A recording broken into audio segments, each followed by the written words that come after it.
सुरु गरेको थिएँ। हुन त यो 9 वर्ष जुन एनिभर्सरी हामी मनाउने छ, तर एक्चुअली हामीले सुरुवात भनेको यो सन् 2015मै सुरु भइसकेको थियो। तर हामीले चाहिँ अफिसियली चाहिँ यो 9 वर्ष भएको हो एनिभर्सरी। त्यो मनाउने क्रममा चाहिँ जुन कुराको क्यान्सरको चाहिँ जुन उपचारमा जुन एउटा ग्याप थियो टेक्नोलोजीको, त्यो बेलाको ग्याप भनेको एउटा रेडियोथेरापी, जुन एउटा मोडर्न रेडियोथेरापी सेवा थियो त्यो बेला चाहिँ हाम्रो इन्डिया अथवा यहाँको हामीले चाहिँ टेक्नोलोजीको कम्पेयर गर्दाखेरि क्यान्सर म्यानेजमेन्टमा धेरै ठुलो ग्याप चाहिँ थिएन त्यो बेला। त्यस कारण त्यो बेला चाहिँ हामीले चाहिँ ठुलै जमर्को गरिकन थिएँ र मिडिया साथीहरू लगायत, हाम्रो कम्युनिटी लगायत, हाम्रो बिरामीका परिवारहरूले जब साथ दिएर चाहिँ आज यहाँसम्म आइपुग्दा हामीले चाहिँ के महसुस गऱ्यौँ भने कुनै पनि क्यान्सरको चाहिँ यो सर्भिसेस भनेको चाहिँ टेक्नोलोजी भनेको चाहिँ एकदम डाइनामिक हुन्छ। त्यो चाहिँ एकदम अपग्रेड गरिरहनु पर्ने हुन्छ। त्यो अपग्रेड गरेनौँ भने हामी बिस्तारै पछि पढेर जान्छ। र हालसालै पनि यो 5-10 वर्षभित्र चाहिँ यो क्यान्सरको यो क्षेत्रमा धेरै चाहिँ यो टेक्नोलोजीहरू चाहिँ आइसकेको अवस्था छ, जसले गर्दा केही बिरामीहरू अझ पनि हाम्रो यो बिरामीहरू चाहिँ नेपालबाट चाहिँ बाहिर विदेशमा, स्पेसली इन्डियामा गएर र त्यहाँबाट पनि यो ब्याङ्कक अरू डेभलप कन्ट्रीमा गएर उपचार लिने चाहिँ क्रम चाहिँ रोकिएको छैन। तर त्यो रोक्ने क्रमलाई चाहिँ हाम्रो एउटा नारा यहाँले सबैले थाहा भएको नारा हो, नेपाली क्यान्सर बिरामी उपचार नेपालमै भन्ने एउटा नाराको सहित हामी यहाँ आउने जाँदाखेरि त्यो नारालाई पनि हामीले चाहिँ साथ लिँदाखेरि हामीले चाहिँ के महसुस गऱ्यौँ भने हामीले टेक्नोलोजीलाई अपग्रेड गरेनौँ भने हामी पनि बिस्तारै पछि पढ्ने हुन्छ भन्ने हिसाबबाट यसपटक चाहिँ हामीले चाहिँ ठुलो नै रिस्क लिएर हामीले एउटा यो जुन अहिले भन्यो थप 1 अरब, त्यो कम चान्चुने होइन, त्यो चाहिँ थप चाहिँ र 1 अरब रुपियाँ जुन चाहिँ सायद हामीले लोनै लिनुपर्ने हुन्छ होला, त्यो लिएर चाहिँ हामीले एउटा यसमा टेक्नोलोजीमा चाहिँ अपग्रेड गर्ने हामी चाहिँ जमर्को गरेका छौँ। र यसले गर्दाखेरि हामी के विश्वास गरेका छौँ भने कुनै पनि नेपालीहरू चाहिँ त्यसको उपरान्त चाहिँ विदेशमा जानु जरुरत पर्दैन भन्ने हामी विश्वास गर्दछौँ। यसमा अब हामीले के कुराहरू यसमा चाहिँ अहिले ल्याउनु गरेको छौँ भन्दाखेरि केही कुरा त अहिले आइसकेको पनि छन् हाम्रो हस्पिटलमा, जुन चाहिँ अहिले सञ्चालन अवस्था कुनै पनि इन्स्टलेसन अवस्थामा भइरहेको छ। जस्तै त्यो एमआरआईको जुन सेवा थियो त्यो चाहिँ पहिला थिएन, अहिले सञ्चालनमालाई चाहिँ इन्स्टलेसन भइसकेको अवस्था छ भने विभिन्न अरू टेक्नोलोजीको चाहिँ इक्विपमेन्टहरू पनि अहिले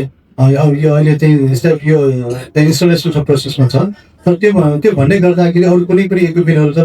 मैले यहाँले चाहिँ नाम लिन चाहन्छु। त्यो चाहिँ नेपालमा चाहिँ त्यो भइरहेको खण्डमा चाहिँ क्यान्सरको निदानमा पनि धेरै नै पटको मार्ने सजिलो हुने र सबै कुरा एकै छाडा मुनि पाउँदाखेरि त्यसले बिरामीको कन्फिडेन्स पनि बढ्ने, डायग्नोसिस पनि छिटो हुने हामीले विश्वास गरेका छौँ। यसको लागि चाहिँ एउटा अब यो मेसिनहरूमा चाहिँ मुख्य मेसिनको म भन्न चाहन्छु, जसमा यो एउटा अब यो डायग्नोस्टिक क्षेत्र चाहिँ इबिएस इबस भन्ने चाहिँ टेक्नोलोजी छ, जस अनुसार चाहिँ हाम्रो शरीरको भित्र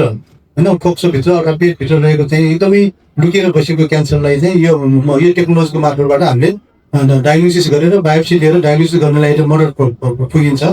हुन त यो चाहिँ टेक्नोलोजी नेपालमा एउटा हस्पिटलमा चाहिँ छ, तर यसको चाहिँ कम्प्रिहेन्सिभली सबै कुरा एकै ठाउँमा चाहिँ नभएको हुनाले यो हाम्रो हस्पिटलमा आयो भने हाम्रो बिरामीलाई चाहिँ एकै छालामुनि यसलाई निदान गरेर उपचार गर्न सक्षम हुन्छौँ। यसै गरी हामीलाई चाहिँ अर्को एउटा चाहिँ यो डायग्नोस्टिकमा क्याथल्याबको जुन आवश्यकता थियो त्यो हामीसँग थिएन पहिला। त्यसको लागि चाहिँ हामीले चाहिँ बिरामीहरूलाई अर्को हस्पिटलमा लगेर ल्याउने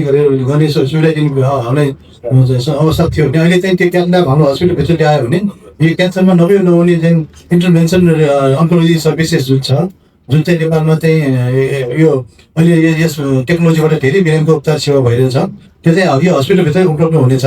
र त्यसमा पनि अर्को चाहिँ अब सबभन्दा ठुलो अर्को टेक्नोलोजी भनेको रोबोटिक सर्जरी भन्छौँ हामी, जुन चाहिँ रोबोटिक सर्जरी अहिले चाहिँ एउटा सबैको मुखमा चाहिँ झुन्डेको एउटा रोड हो। यसमा चाहिँ बेसिकली क्यान्सरको यस टेक्नोलोजीमा के गरिन्छ भने बिरामीलाई चाहिँ अपरेसन गर्दाखेरि रोबोटको युजबाट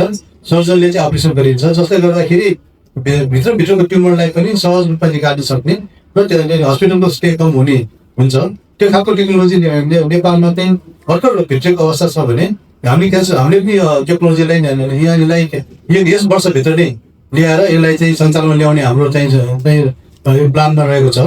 यसै गरिकन क्यान्सरमा उपचारमा अरू टेक्नोलोजी जस्तै हाइपेक हुने, जसमा चाहिँ हाइपेक हुने चाहिँ टेक्नोलोजीमा के गरिन्छ भने यो क्यान्सर पेटमा भएको क्यान्सर चाहिँ कहिलेकाहीँ चाहिँ सिम्पल सर्जरीले मात्र चाहिँ क्लियर गर्न सकिँदैन र हामीले चाहिँ केमोथेरापी दिँदाखेरि पनि कहिलेकाहीँ त्यो सबै क्यान्सर चाहिँ पेटको क्यान्सर मरिँदैन।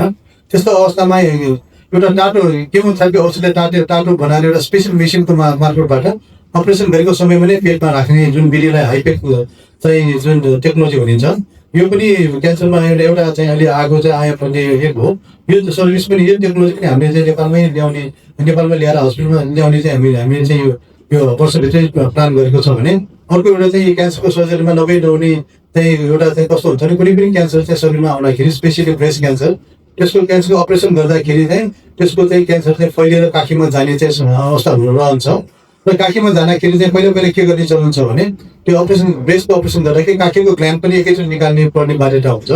जसले गर्दाखेरि चाहिँ बिरामीहरू उपचार गरेर निको भए तापनि त्यो काखीको ग्ल्यान्ड निकाल्दाखेरि त्यो हार्टमा चाहिँ आउने सम्भावना कम रहन्छ। त्यसै गरिकन अर्को चाहिँ यो हाम्रो चाहिँ इन्ट्राअपरेटिभ मोनिटरिङ भन्ने चाहिँ डिभाइस हुन्छ जसले गर्दाखेरि चाहिँ यो घाँटीको क्यान्सरहरू स्पेसली थाइरोइड क्यान्सरको अपरेसन गर्दाखेरि त्यो नसाहरूलाई त्यसले डिटेक्ट गरेर त्यसबाट हुने चाहिँ नसा ड्यामेजलाई चाहिँ कम गर्न सकिन्छ जसले गर्दाखेरि ठुलो क्यान्सर घाँटीको क्यान्सरलाई पनि चाहिँ कम्प्लिकेसन बिना चाहिँ अपरेसन गर्नलाई चाहिँ हामीले सजिलो बनाउँछ। यसै गरिकन हामीले चाहिँ अरू टेक्नोलोजीमा चाहिँ हामीले डेभलप गर्न लागेको चाहिँ यो न्युक्लियर मेडिसिन पनि छ। न्युक्लियर मेडिसिन भनेको चाहिँ यो क्यान्सरमा हुने चाहिँ यो हजुरले पेट स्क्यानहरू सुनेको होला त्यस्तै खालको बोन स्क्यान पेट स्क्यान भन्ने चाहिँ सुनेको होला त्यस्तो खालको टेक्नोलोजी पनि क्यान्सरमा एउटा यो उपचार गर्ने एउटा डायग्नोसिस लिएर उपचार गर्ने एउटा पद्धति हो न्युक्लियर मेडिसिन। यो विधा पनि हामीले चाहिँ छिट्टै नै यहाँ नेपालको हाम्रो हस्पिटलभित्रै सुरु गर्ने हाम्रो चाहिँ यो प्लान रहेको छ। यसको अलावा हामीले चाहिँ यो हस्पिटललाई सबै इक्विपमेन्टहरूलाई एकै ठाउँमा ल्याउनको लागि चाहिँ बिल्डिङको अभाव हुने हुनाले चाहिँ हामीले बिल्डिङको एक्सटेन्सन पनि यो हस्पिटलको चाहिँ अहिले यहाँहरू बसेको जुन बिल्डिङ छ त्यसको चाहिँ पछाडिको चाहिँ अर्को हाम्रो ब्लक बी रहेको छ त्यो ब्लकमा चाहिँ तल थपेर हामीले चाहिँ बेडलाई विस्तारित गरेर अहिले हाम्रो 100 बेडबाट 200 बेड पुर्याउने त्यहाँ चाहिँ सबै किसिमका बेडहरू स्पेसियली अब फ्री बेडदेखि लिएर हाम्रो चाहिँ हाई एन्डको चाहिँ एउटा सुविधायुक्त चाहिँ डिलक्स चाहिँ क्याबिनहरू पनि बनाउने हाम्रो प्लान रहेको छ। र साथसाथै अब यो सबै चिजहरू गर्दाखेरि हामीले चाहिँ अर्को चाहिँ बिना हामीले चाहिँ डेभलप गर्नुपर्नेको चाहिँ भनेको पेथोलोजी ल्याबलाई पनि हो। पेथोलोजी ल्याबलाई अहिले हालको अवस्थामा चाहिँ अपग्रेड गरेर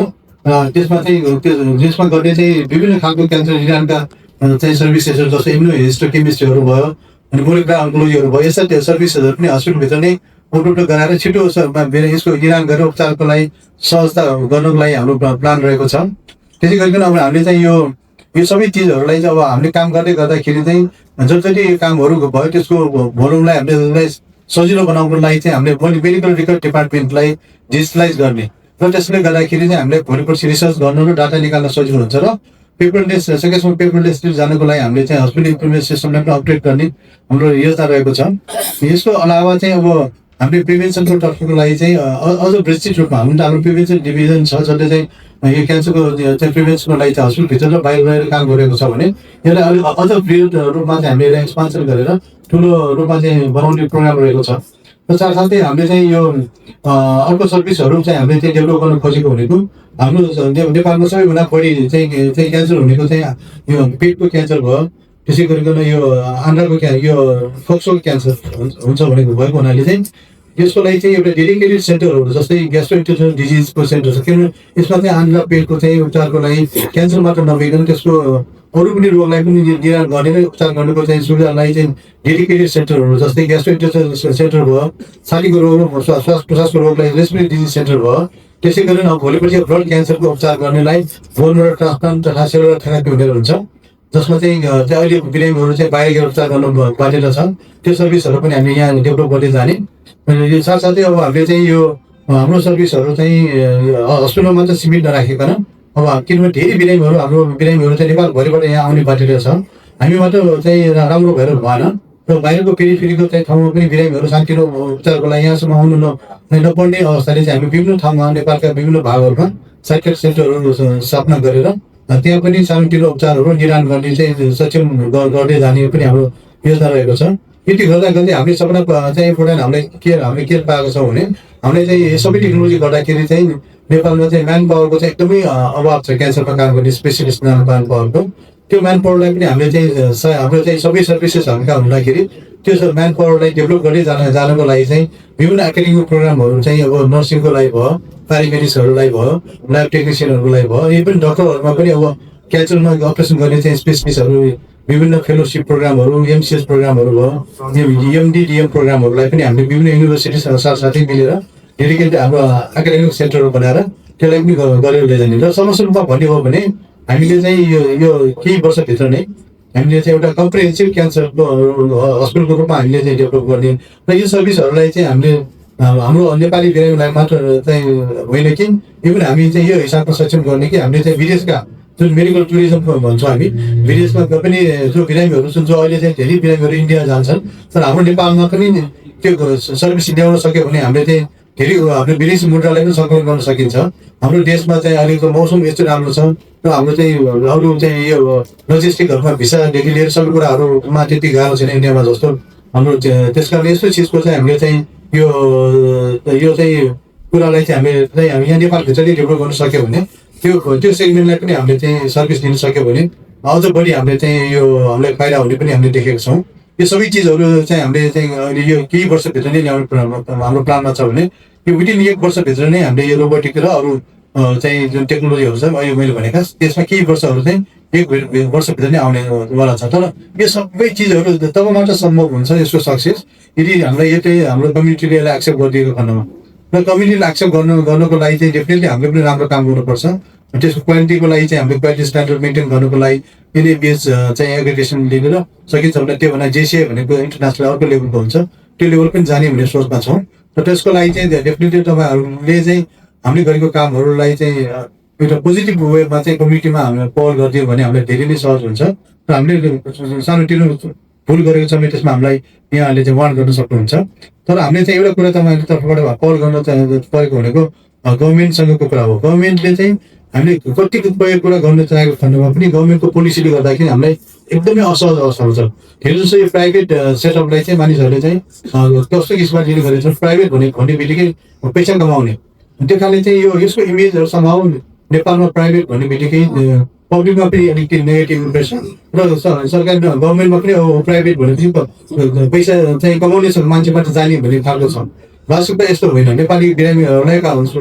स्वास्थ्यको सर्भिसको 70-80% त प्राइभेटले नै ढालिरहेको हो र अझ अहिले फेरि 15% भ्याट थपिएको छ यसले गर्दाखेरि बिरामीहरू जुन पहिला चाहिँ त्यसै पनि मारमा परेको बिरामीहरूलाई चाहिँ 18% भ्याटले 18% ट्याक्सको चाहिँ अझ बढी त्यो बेफाइदा चाहिँ गरेको छ अनि फेरि अर्को सानोतिनो कुराहरू जस्तै उडानको लागि चाहिँ हस्पिटलहरू प्राइभेटमा चाहिँ अब हामीलाई चाहिँ कुनै पनि लाइसेन्स लिन यति गाह्रो प्रोसिड्युर छ एउटा 1 डोरबाट लिनु पाए सजिलो हुन्थ्यो तर हरेक एउटा चिज गर्नको लागि चाहिँ 5-6वटा चाहिँ एजेन्सीहरू जानु पर्ने त्यो एजेन्सीहरूको चाहिँ उहाँहरूको चाहिँ फायर परेको टाइममा आएर चाहिँ सुपरभिजन गरेर त्यो हामीलाई चाहिँ त्यो डेलाइकेसम्म धेरै नै पछि पर्ने होइन त्यस्तै गर्दाखेरि हामी चाहना पनि कति कुराहरू हामीले चाहिँ गर्न सकिरहेको छैन अनि अर्को कुरा चाहिँ हाम्रो प्रब्लम भनेको यो टेक्नोलोजीको चाहिँ जुन कस्ट क्यापिटल इन्भेस्टमेन्ट छ त्यो चाहिँ एकदम ह्युज छ त्यसमा पनि अब गभर्मेन्टले सबै कुरामा चाहिँ त्यो ट्याक्स छुट गरिदिएको छैन इक्विपमेन्टहरूमा अनि यो ट्याक्स चाहिँ तिरेर ल्याउँदाखेरि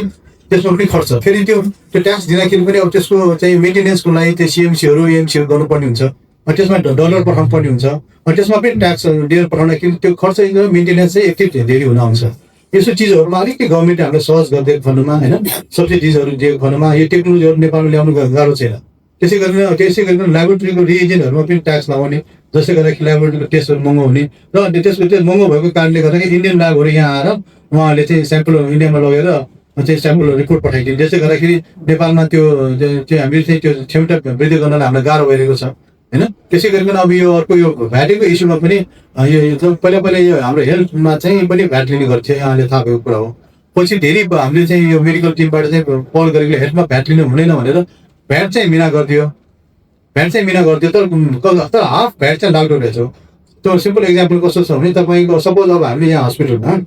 चाहिँ पहिला हामी भ्याटमा जाँदाखेरि चाहिँ हामीले बिरामीसँग भ्याट लिनु पर्थ्यो अनि त्यो भ्याट चाहिँ हामीले चाहिँ गभर्मेन्टलाई पे गर्थ्यौँ र भोलि पर्सि हामीले चाहिँ कुनै अरू चाहिँ खर्च भ्याट खर्च गऱ्यो भने त्यो भ्याट रिफन्ड गर्थ्यौँ जसले गर्दाखेरि हाम्रो चाहिँ त्यो भ्याट चाहिँ अमाउन्ट कम गर्दाखेरि त्यो बिरामीहरूलाई पनि अलिक कम खर्चमा हामीले चाहिँ सर्भिस दिन सक्थ्यौँ होइन तर अब कस्तो छ भने त्यो भ्याट चाहिँ तपाईँले कसैसँग लिनु पाउँदैन तर हामीलाई जुन सर्भिस दिने विभिन्न सर्भिस